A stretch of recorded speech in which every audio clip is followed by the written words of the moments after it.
भूल केली नाही, दिशेवरच ठेवलं, रूढावरच ठेवलं. रूढ सोडून कधीच अच्युत महाराजांनी भागवत सांगितलं नाही. मी तर नाही सांगणार. मिल मध्ये तयार झालेले वस्त्र चोरले नाहीत, कपास वस्त्र नाही चोरले गोपाल कृष्णाने. विषय विकाराचे वस्त्र त्या ठिकाणी चोरले आणि कृपेचं वस्त्र त्यांना परिधान केलं. त्यांचं वर्णन केलेलं आहे. कुणी गोपी वस्त्रा त्यजनी यमुने स्नान करती, तया देवोधासी घरी सिनरुचे कागी अनिती. वनी गोपाळांची भूक शमभिती विप्ररमणी, स्त्रिया याज्ञिकांच्या तरवित असे श्री घरी झणी. एक दिवस त्या ठिकाणी भरपूर पाऊस आला गोकुळामध्ये आणि त्या यमुना नदीला पूर आला. यमुना नदीच्या काठाने नंद बाबा चालले, त्यांचा पाय घसरला आणि ते त्या पुरामध्ये पडले. पूर जबरदस्त होता, ते काठाने चालले होते, पाय घसरला आणि त्या पुरात पडले. पुराच्या पाण्यात वाहत चालले. सगळे गोपाल कृष्णाचे सवंगडी मित्र धावत आले. ए कान्हा, ए कृष्णा, म्हणे काय? अरे तुझे वडील म्हणे त्या पोहऱ्यात पडलेले आहेत आणि ते वाहत चाललेले आहेत यमुनेच्या. खूप मोठी बाढ आलेली आहे आणि त्या पुरामध्ये त्या ठिकाणी तुझे वडील वाहत चाललेले आहेत. गोपाल कृष्ण कशाची पर्वा न करता आपल्या अंगातलं वस्त्र फेकलं आणि जो मारली उडी आणि लगेच पोहत पोहत पोहत पोहत पोहत गेला. विष्णू भगवंताचा वास कशावर असतो? समुद्रावरच असतो की नाही? मग पाण्याचा आणि त्याचा काय जवळचा संबंध आहे? मारली उडीन गेला आणि पकडला आपल्या बापाचा हात, नंद बाबाचा. म्हणे बाबा माझ्या हातात हात द्या. अरे गोपाल कृष्णा कान्हा, अरे डुबून जाशील ना तू. म्हणे मी डुबवण्याकरता नाही आलो, मी तर स्वतः तर डुबतच नाही पण दुसऱ्यालाही डुबू देत नाही. म्हणे जो माझा हात पकडेल ना तो तरतो, तो मरत नाही, हे लक्षात घ्या. त्याचं नाव गोपाल कृष्ण आहे. बुडते हे जना देखवे ना डोळा, म्हणून येतो कळवळा या जगा माझी. ज्यांनी जगद्गुरूचा हात पकडला, कृष्ण वंदे जगद्गुरु, तो बुडन कसा? म्हणून परमेश्वराचा हात पकडा, आपल्या सद्गुरूंचा हात पकडा, आपल्या संतांचा हात पकडा. बाकीच्यांचा नागी पकडला तरी चालेल. प्रत्येक लीला काही ना काहीतरी तुम्हाला आम्हाला संदेश देते आहे. म्हणून भागवत सांगायला थोडा वेळ लागतो. एक दिवस त्या गोकुळामध्ये आग लागली आणि सगळे पोट्टे जे होते ते हुल्लडबाजी करायला लागले. हे आमच्या गोकुळाला आग लागली, आमच्या गोकुळाला आग लागली. गोपाल कृष्ण आला. कसे बैतारा रे म्हणे तुम्ही? अरे गोकुळाला आपल्या आग लागली, सगळ्यांचे घर तिकडे भस्मसात होऊन राहिले, तुम्ही काय हुल्लडबाजी करून नाही? ते मस्ती, प्रत्येक ठिकाणी मस्ती आहे का तुम्ही? मग गोपाल कृष्ण काय करायचं? चला उचला म्हणे घागरी आणि पहिले आग विझवा. आग लावणारे अनेक लोक असतात, लक्षात घ्या. घराघरामध्ये आग लावणारे अनेक लोक असतात, पण आग विझवणारे मात्र त्या ठिकाणी कमी असतात. त्याचं नाव गोपाल कृष्ण आहे, हे लक्षात घ्या. लगेच त्यांना सगळ्यांनी घागरी घेतल्या, यमुना तटाकावर गेले, त्याच्यातून पाणी घेतलं, भराभर भराभर त्या आगीवर टाकलं, आग विझवली आणि सगळ्यांना जीवन दान देणारा आमचा गोपाल कृष्ण होता. म्हणून एक एक लीला तुम्हाला आम्हाला संदेश देण्याजोगती आहेत. घराघरामध्ये आग लावणारे अनेक असतात. Be alert from them. जरा सावध राहत जा अशा आग लाव्यांपासून. अण्णाव आग लावे असलं तर चालते, अण्णाव आग लावे असलं तर चालते, पण कर्मानी नको आग लावणारा, हे लक्षात. आग लावणारे अनेक आहेत, आग विझवणारे फक्त साधू संतच असतात. मत्सराची आग, क्रोधाची आग, एकमेकांमध्ये त्या ठिकाणी रागाची, लोभाची आग, अहंकाराची आग, या सगळ्या आग विझवण्याकरता सद्गुरु सारिखा असता पाठी राखा, इतरांचा लेखा. म्हणून सद्गुरु करा. अशा परिस्थितीमध्ये त्याचं वर्णन केलेलं आहे. पीतांबर मुकुटाने वैजयंती मोर पंखाने, कृष्ण बंधू सवशोभे आग विगवी व्रजात युक्तीने, नंद वागत डोहे कृष्ण धीर देतयास वाचवितो, इंद्र पूजा व्रजी होता कृष्ण नंदास प्रश्न मग करतो.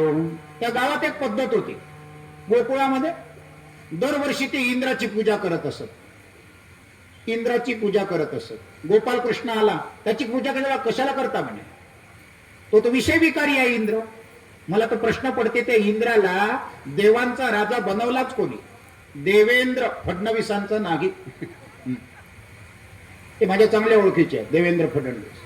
देवेंद्र म्हणजे देवांचा राजा इंद्र, ज्याला स्वतःची शची नावाची बायको आहे आणि स्वतःची शची नावाची बायको असताना सुद्धा नर्तकींना, रंभा, उर्वशी, मेनका यांना तो स्वर्गामध्ये नाचवतो. म्हणजे किती विषय विकारी असला पाहिजे.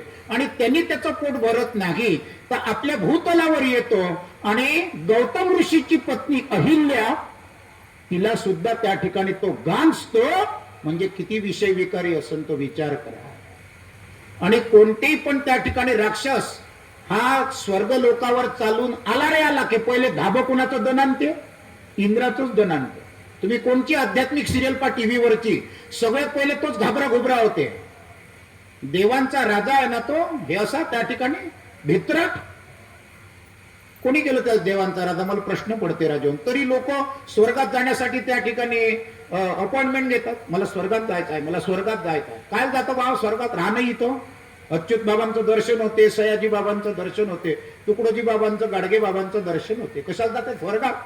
विषय विकारी राहत होती. अजिबात त्या ठिकाणी स्वर्गात जायचा प्रयत्न करू नका, इथंच राहा. म्हणून तो जगद्गुरु तुकाराम महाराज म्हणतात, मृत्यूलोकी व्हावा जन्म अमुचा. स्वर्गलोकी व्हावा असं नाही म्हटलं, वैकुंठ लोकी व्हावा असं नाही म्हटलं, किंवा कैलास लोकी व्हावा असं नाही म्हटलं. मृत्यूलोकी व्हावा जन्म अमुचा. का बरं? इथं जे आहे ते तिथं नाही आहे. इथं जे भागवत आहे ते स्वर्गात आहे का? इथं जो शेवटच्या दिवशीचा काला आहे तो तिथं आहे का? इथं जे 56 भोग आज अमरावतीवरून आले, रुक्मिणीच्या माहेर घरावरून, ते तिथं आहे का? अजिबात नाही. अशी परिस्थिती आहे. म्हणून मृत्यूलोकी व्हावा जन्म. गोपाल कृष्ण म्हणे तुम्ही इंद्राची पूजा करता कशासाठी? त्याच्याऐवजी हा जो गोवर्धन पर्वत आहे म्हणे आपल्या गावामध्ये, त्याची पूजा करत जा. म्हणे नाही, इंद्र पाऊस पाडते. इंद्र नाही पाडत म्हणे पाऊस.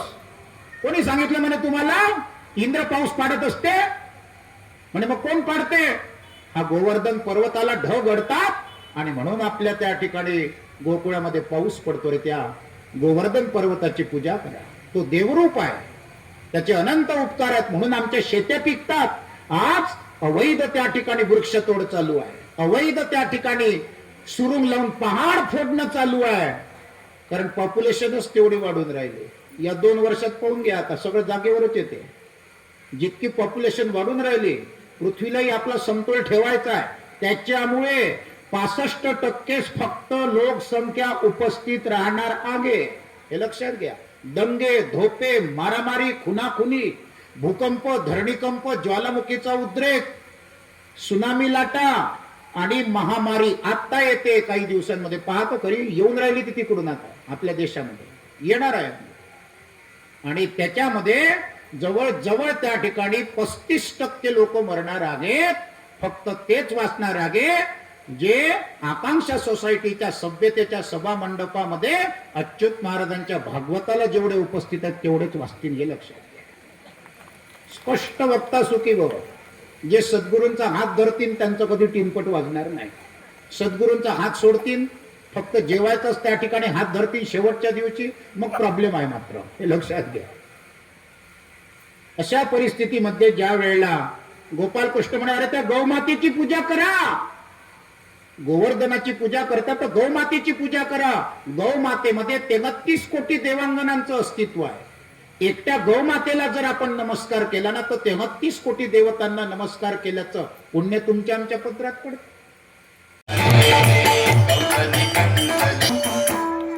आज अत्यंत महत्वाचं प्रसाद म्हणजे 56 भोगाचा असतो. प्रत्येक त्या ठिकाणी प्रवचनकार कीर्तनकार सांगतो मनुष्य जन्म किती योनी पार करून तुम्हा आम्हाला भेटतो?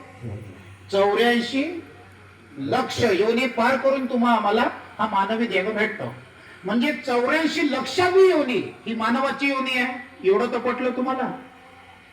84 लक्षावी योनी मानवाची योनी आहे. म्हणजे 83,99,999 योन्या इतरांच्या. किडा, मुंगी, माकुडा, वाघ, सर्प, तडशा, कोल्हा, गाय, म्हैस, शेळ्या, मेंढऱ्या, बकऱ्या, घोडे,